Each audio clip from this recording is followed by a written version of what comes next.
भर आवे पानी। तै छोड़ के चल देस रही गे मोर जिंदगानी।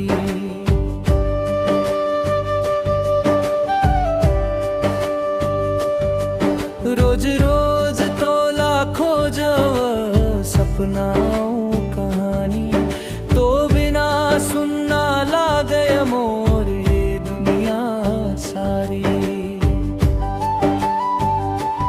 आ जा रे संगी मोर एक झलक दिखा जा।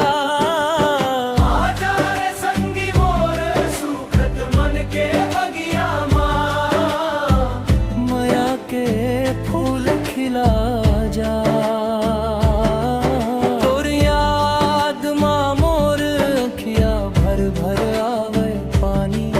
तै छोड़ के चल दिस रही गे मोर जिंदगानी, रही गे मोर जिंदगानी।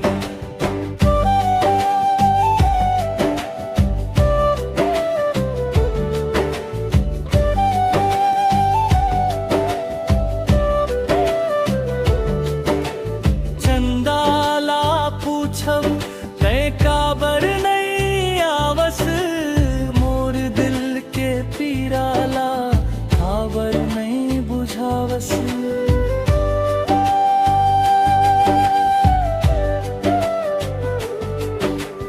माया के डोरी टूट गे बांचे सिर्फ निशानी। तोर बिना सुनना लागे मोर ये दुनिया सारी। आ जा रे संगी मोर एक झलक दिखा जा। आ जा रे संगी मोर सुखत मन के बगिया माँ, माया के फूल खिला जा। और याद माँ मोर अखिया भर भर आवे पानी। तै छोड़ के चल दिस रही गे मोर जिंदगानी, रही गे मोर जिंदगानी।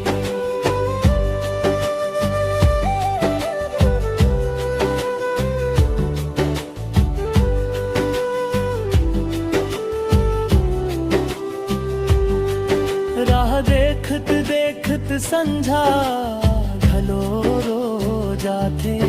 तोर नाम सुनते मन के सूत बिनु खो जाते। एक बेर ते आके हाथ तोर धर लेवो, बांधे राखो मयाला फेर कभू न छोड़ो। आ जा रे संगी मोर एक झलक दिखा जा।